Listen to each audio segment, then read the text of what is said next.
Welcome back to another new video in ST Bio. Life with Life Science. SLST OBC edit চলাকালীন দুটো রায় পরপর দুটো শুনানি, একটা হাইকোর্টে এবং একটা সুপ্রিম কোর্টে ওবিসি নিয়ে যে রায় হয়েছে সেই রায় কিন্তু ওবিসিদের শুধু নয়, জেনারেল এবং ইডব্লিউএসদের কপালে কিন্তু চিন্তার ভাঁজ ফেলেছে।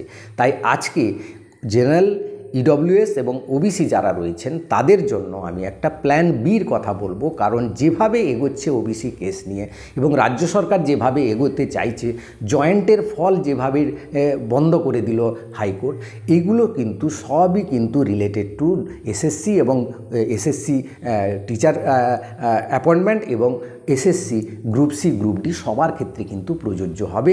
শুধু তাই নয়, কলেজ অ্যাডমিশনের ক্ষেত্রেও বিরাট প্রভাব পড়ছে, কোনোটাই এগোচ্ছে না। তাই আপনাদের আমি প্ল্যান বির কথা বলবো, যে প্ল্যান বি ধরে জেনারেল, ইডব্লিউএস এবং ওবিসিরা এগিয়ে যাবে, যাতে তাদের সাকসেসটা অন্ততপক্ষে সাকসেস লাভ করতে পারে। সেই কী প্ল্যান বি রয়েছে, কী সমস্যা রয়েছে সেই নিয়ে আলোচনা করব। ভিডিওটা অবশ্যই শেষ পর্যন্ত দেখো, ভালো লাগলে লাইক করে বন্ধুদের শেয়ার করে দেবেন, চ্যানেলে নতুন হলে চ্যানেলটাকে সাবস্ক্রাইব করে দেবেন। দেখুন, গতকাল যে এসএসসি জয়েন্টের ফল নিয়ে কিন্তু যে শুনানি ছিল, সেই শুনানি কিন্তু হাইকোর্ট জয়েন্টের ফল প্রকাশ করতে বন্ধ করে দেয়। তার কারণ হচ্ছে, জয়েন্টের যে ফল প্রকাশ হতে যাচ্ছিল সেটা হচ্ছে ওবিসি কেস নিয়ে ডিলে হচ্ছিল এবং রাজ্য সরকার চাইছে 17% ওবিসি নিয়ে, অর্থাৎ যে নতুন 140টা জাতি হয়েছে, ইনক্লুড করা হয়েছে, সেই জাতিটাকে নিয়েই এগোতে চাইছে সব জায়গায়, সেটা কলেজ অ্যাডমিশনের ক্ষেত্রেও এবং এসএসসির ক্ষেত্রেও এবং জয়েন্টের রেজাল্ট ক্ষেত্রেও। কিন্তু হাইকোর্ট বলছেন যে এই 40টা জাতিকে যেভাবে ইনক্লুড করা হয়েছে পদ্ধতিটা সম্পূর্ণ ভুল, এটা ঠিক নয়, এটা ভালো করে সার্ভে হয়নি। তাই আবার স্থগিতাদেশ দেওয়া হয়েছে জয়েন্টের রেজাল্টের ক্ষেত্রে। তো ওবিসি কেস নিয়ে যে হাইকোর্টের যে রায়টা, সেটাকে নিয়ে আমাদের মাননীয় শিক্ষামন্ত্রী ব্রাত্য বসু তিনি আবার যে স্টেটমেন্ট দিয়েছেন যে আমরা সুপ্রিম কোর্টে যাচ্ছি এবং সুপ্রিম কোর্টে তার শুনানি 11 তারিখ, আগামী সোমবার হবে, 11ই আগস্ট।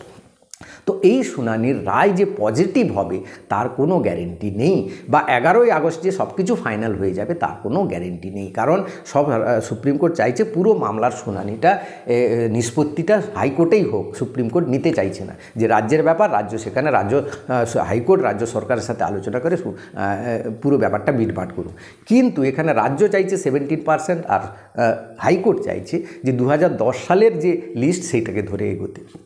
এবার দেখো, ফাইনাল জাজমেন্ট কী হবে কেউ জানে না, কিন্তু যদি ফাইনাল জাজমেন্ট সেই 2010 সালের জাতিকে নিয়ে হয়, তাহলে কিন্তু ওবিসিরা মারাত্মকভাবে ক্ষতিগ্রস্ত হবে, যার প্রভাব ইডব্লিউএস এবং জেনারেলদের ক্ষেত্রে পড়বে।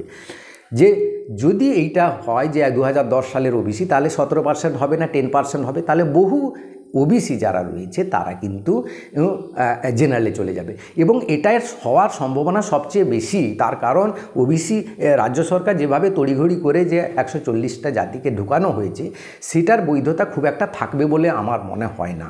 তাই কিন্তু কলেজ অ্যাডমিশনও দেরি হচ্ছে, তাই জয়েন্টের ফল প্রকাশও বন্ধ হয়ে গেল। এবং এইটা যদি হয় তাহলে কিন্তু ইডব্লিউএস যারা ওবিসি জেনারেল হয়ে যাবে, তারা কিন্তু ইডব্লিউএস দেখাতে পারবে না, কারণ এরপরে আর ইডব্লিউএস সার্টিফিকেট কোনো ভ্যালিডিটি থাকবে না।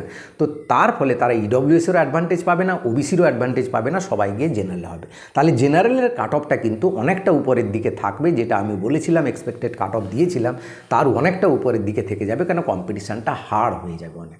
এবার দেখো, যদি জেনারেলে কম্পিটিশানটা হার্ড হয়, যারা ওবিসি জেনারেলে গেল তাদের জন্য কম্পিটিশান, যারা জেনারেলি আছে তাদের জন্য কম্পিটিশান বাড়লো। তাই তাদের জন্য প্ল্যান বিটা হচ্ছে, তোমাদের এই 1 মাস, এখনও 30 দিন আছে, প্রিপারেশানটা আরও অনেকটা গতিতে বাড়িয়ে দিতে হবে, যাতে মানে বড় কম্পিটিশানে যে পড়বে সেই কম্পিটিশানটা থেকে তুমি উতরে যেতে পারো। যারা এই কথাটা মানবে তারা অবশ্যই সাকসেস হবে তাদের জীবনে।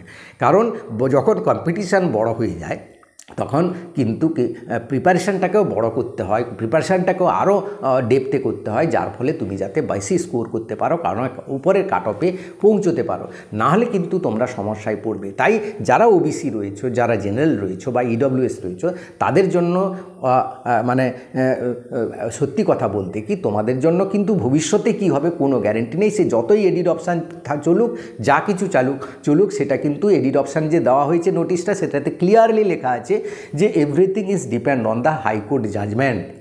অর্থাৎ হাইকোর্টের রায় যেটা হবে সেটাকে মেনেই তোমাকে চলতে হবে। তুমি ওবিসি এ বা বি এডিট করে দিল বলে তো ওবিসি এ বি হয়ে গেলে না, কারণ সেই নোটিশে লেখা আছে হাইকোর্টের রায় যা হবে, কোর্টের জাজমেন্ট যা হবে সেটা মেনেই পরবর্তীকালে পদক্ষেপ নেওয়া হবে। অর্থাৎ যারা ওবিসি এ বিতে ঢুকেছ 140টা জাতির মধ্যে, তাদের কিন্তু সমস্যা থেকেই গেল, সমস্যার সমাধান একটুও হলো না।